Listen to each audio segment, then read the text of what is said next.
Assalamualaikum warahmatullahi wabarakatuh. Alhamdulillah allati la tuhsa mawahibuh wa la tanfat ajaibuh wa la tuhsaru lahu minan wa la tukhtasu bi zaman duna zaman.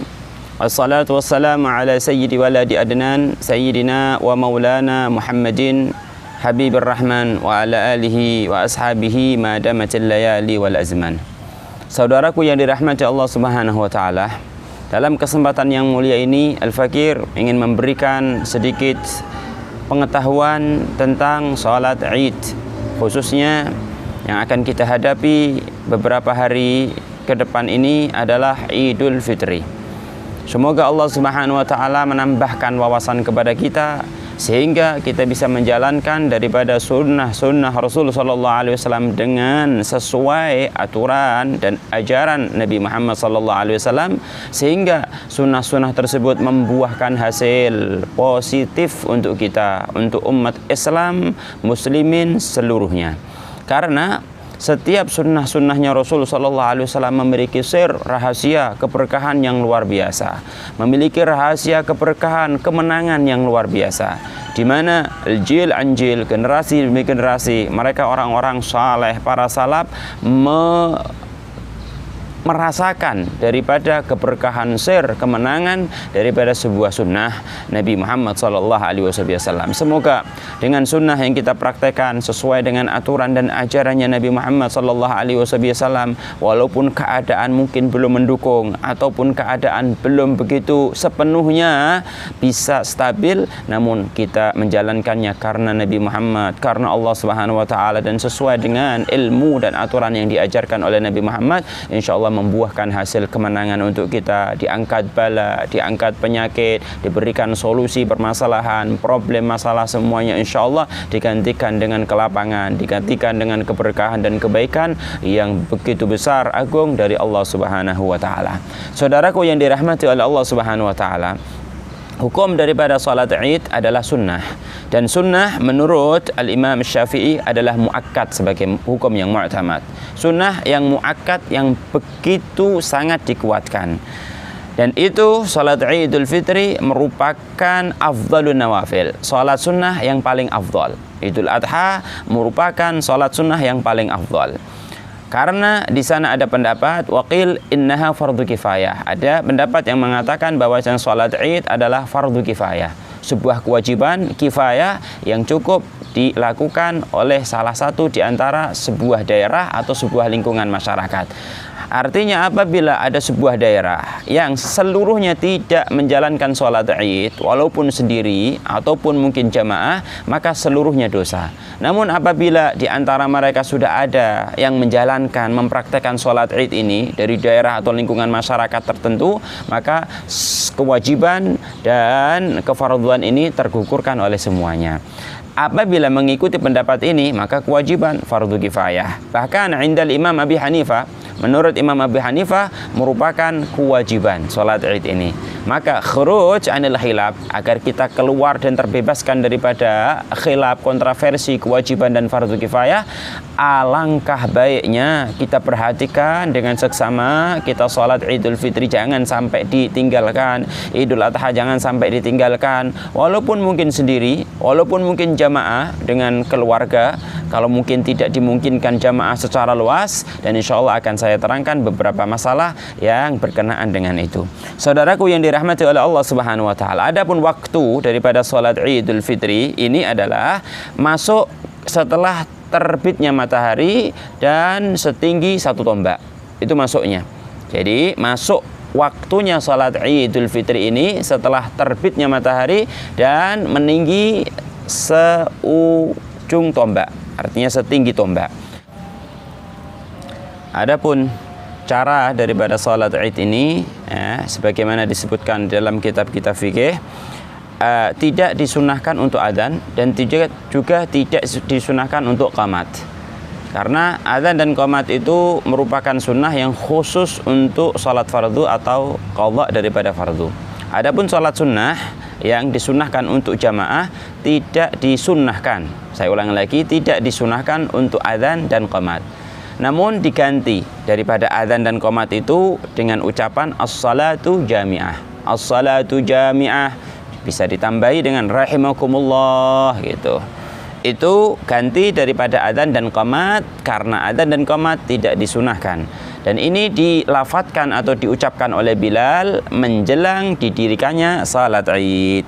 Karena di sana diriwayat oleh Abdullah ibn Abbas bahwasanya Rasul sallallahu alaihi wasallam anna Nabiy sallallahu alaihi wasallam shallal Id. Nabi salat Id bila adzanin wala iqamah, tanpa adzan dan juga tanpa iqamah, sebagaimana diriwayatkan oleh Al-Imam Abu Dawud. Adapun caranya lain lagi, yaitu tentang rukun dan syarat. Rukun dan syarat daripada salat Id itu sama dengan rukun dan syarat salat seperti biasa, salat wajib ataupun salat sunnah yang lain, tanpa ada tambahan dan tanpa ada kurangan mengenai syarat dan rukun. Karena kita tahu syarat itu merupakan sesuatu yang wajib yang harus terlaksana dan terpenuhi sebelum menjalankan kewajiban tersebut. Contoh dalam hal ini sholat. Kalau fardu atau rukun itu adalah sesuatu yang harus dikerjakan dari mulai awal hingga akhir. Awal hingga akhir itu namanya mengerjakan, mempraktekkan daripada fardu atau rukun. Adapun syarat sebelumnya harus sudah terpenuhi, terlaksana daripada syarat-syaratnya. Dan syarat dan rukun atau fardu daripada salat ini sama dengan sholat-sholat yang lain, tidak ada bedanya. Namun tentang sunnah-sunnah, diantara disunahkannya at-takbir, nanti bisa dijelaskan di dalam kelanjutannya. Adapun tempat daripada salat Id, ini salat Id tusalla fil masjid afdal. Salat Id ini dilakukan di dalam masjid itu lebih afdal, lebih utama, lebih afdal. Ini tasa'a. Namun apabila mampu menampung itu masjid. Apabila tidak mampu menampung, karena mungkin saking banyaknya jamaah, sedangkan masjid itu terlalu kecil, nggak menampung daripada jamaah yang ada di dalam masjid, maka afdal dan sunnahnya di dalam sahara, di lapang, atau di alun-alun, atau di jalan raya yang tidak mengganggu orang, itu sunnahnya. Sehingga dari sini kita bisa ambil pelajaran, tidak sebuah keharusan sholat Id ini dilakukan di dalam masjid. Terlebih saat keadaan kita sekarang ini yang kita alami, mungkin masjid terbatasi, mungkin masjid sebagian ada yang tidak diperkenankan, maka tidak ada masalah. Seorang muslim yang tahu dan faham tentang wawasan, tidak masalah menjalankan sunnah ini begitu luas. Dia bisa jalankan di masjid kalau memang mungkin, bisa dijalankan di musholla atau di rumah atau di perkampungan tertentu atau sama keluarganya, karena tidak ada keharusan dan kewajiban untuk dilakukannya di dalam masjid. Adapun daripada jumlah rakaat itu adalah 2. Kemudian ada kesunahan yang memang menjadi sunnah, tanda khusus daripada sholat Id adalah takbir. Takbir disunahkan di rakaat pertama 7 kali selain takbiratul ihram, dan di rakaat kedua 5 kali selain takbir perpindahan dari duduk untuk berdiri. Dan takbir ini merupakan sebuah sunnah, jadi tidak keharusan, tidak sebuah kewajiban. 7 kali setelah takbiratul ihram. Jadi Allahu Akbar, niat, bagaimana niatnya? Niatnya adalah usalli sunnatan Idul Fitri raka'ataini lillahi ta'ala. Saya niat salat sunnah Idul Fitri 2 rakaat karena Allah. Setelah itu Allahu Akbar kabira walhamdulillah katsira, membaca doa namanya doa istiftah. Lalu kemudian takbir pertama kali, kedua Allahu Akbar, ketiga, keempat sampai ke 7 kali. Sehingga 7 kali ini adalah takbir tersendiri setelah takbiratul ihram, dan disunahkan membaca doa istiftah tadi itu. Adapun disunahkannya juga menyela-nyelai antara takbir satu dengan takbir yang lain dengan lafaz yang disebut dengan al-baqiyatus salihah, yaitu subhanallah walhamdulillah wala ilaha illallah akbar. Itu buat menyela-nyelai antara takbir satu dengan takbir yang lainnya. Kemudian rakaat kedua bangun daripada sujud, Allahu Akbar, ini namanya takbir qaum, takbir qaumat, takbir berdiri. Dari sujud menuju berdiri ini ada takbir. Lah, ini tidak termasuk dihitung. Setelah itu takbir pertama, takbir kedua sampai 5 takbir. Dan juga disunahkan antara takbir 1 sampai takbir kelima itu disela-selai dengan al-baqiyatus salihah, subhanallah walhamdulillah wala ilaha illallah wallahu akbar. Disunahkannya juga saat takbir mengangkat tangan, Allahu Akbar, diangkat tangan sebagaimana saat takbiratul ihram. Kemudian ada beberapa masalah di sini tentang takbir. Apabila ragu di dalam jumlah takbir, karena memang sunnahnya adalah 5, di rakaat kedua adalah 7 di rakaat pertama. Kalau seseorang ragu, ini ragu tentang hitungan jumlah daripada takbir, maka ambil daripada hitungan yang paling sedikit. Contoh ragu antara 5 atau 4, ambil 4. Ragu antara 7 atau 6, ambil 6. Begitu. Jadi ambil bilangan yang sedikit sebagaimana di dalam hukum-hukum fikih sholat yang lain. Kalau ragu di dalam jumlah rakaat, ini tadi 3 apa 2. Kalau sholat maghrib, maka ambil 2. Begitu juga halnya dengan takbir sunnah di dalam sholat Id ini. Apabila ragu di dalam takbiratul ihram, ragu dalam takbiratul ihram tadi yang mana ya? Allahu Akbar, kemudian Allahu Akbar. Takbiratul ihramnya tadi yang mana? Ragu, maka bagaimana? Ambil yang terakhir itu adalah takbiratul ihram.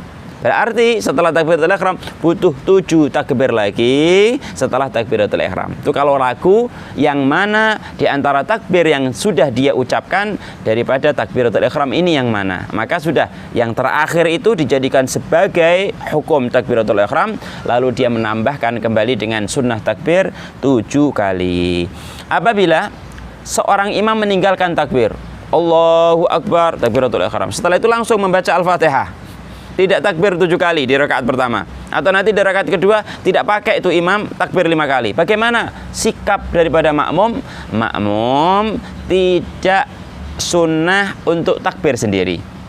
Jadi layak bihal makmum. Makmum tidak sunnah bahkan untuk mengikut takbir sendiri. Imam enggak takbir, dia takbir sendiri. Allahu Akbar, Allahu Akbar, Allah Akbar. Enggak sunnah, malah makruh.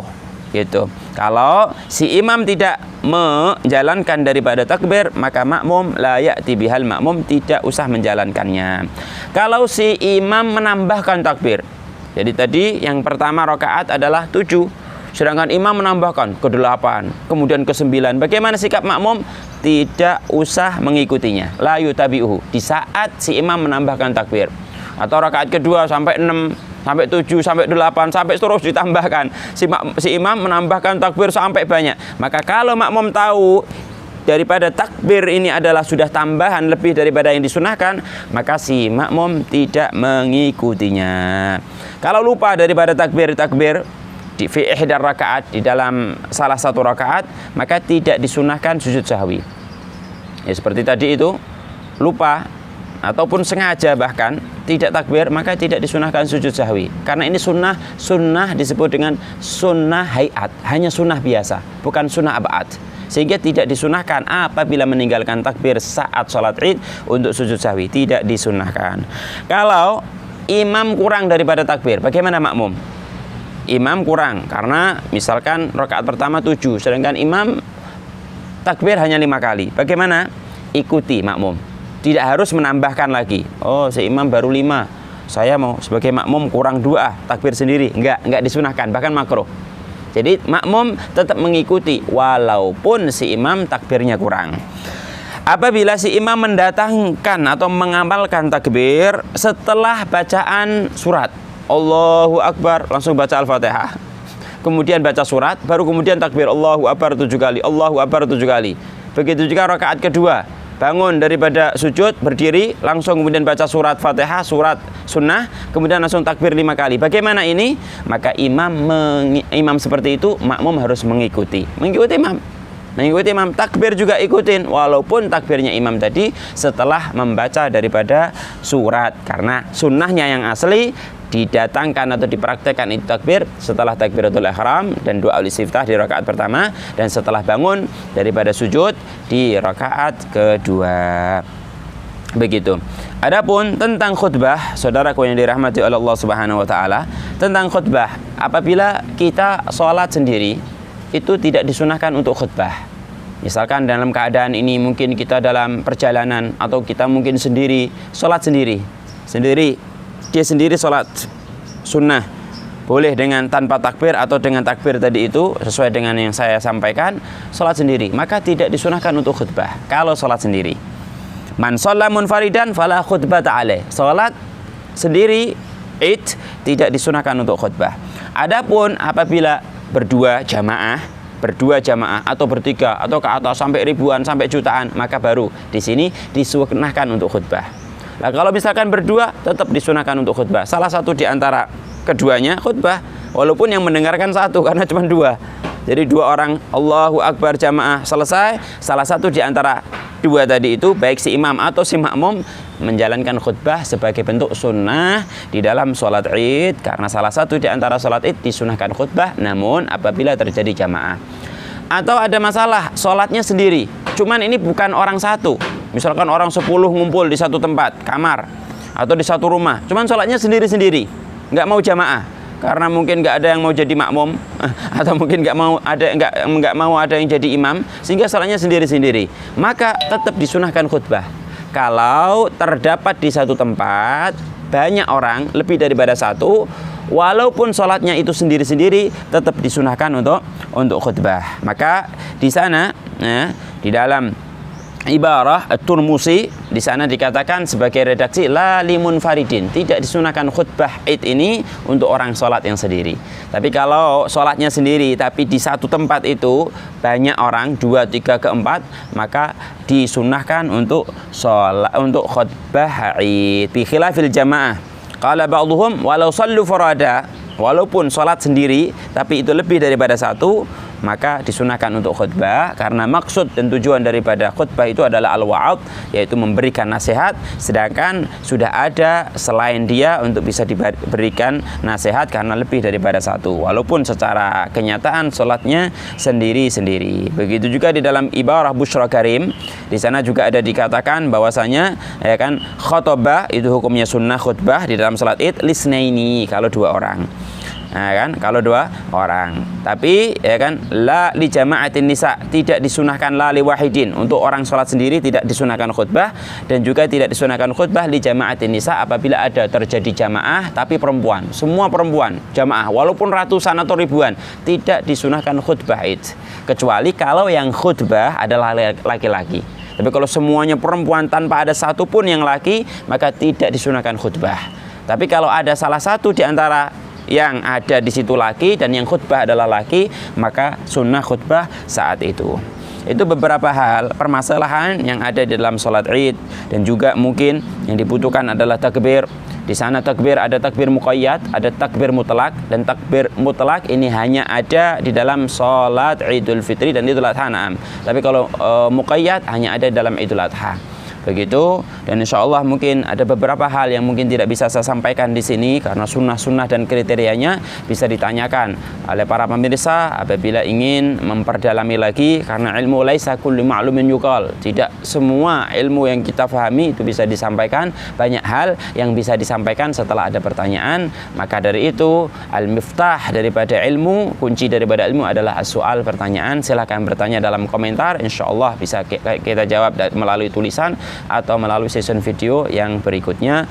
Semoga bermanfaat untuk saya pribadi dan buat antum semuanya. Wabillahi taufiq wal hidayah. Assalamualaikum warahmatullahi wabarakatuh.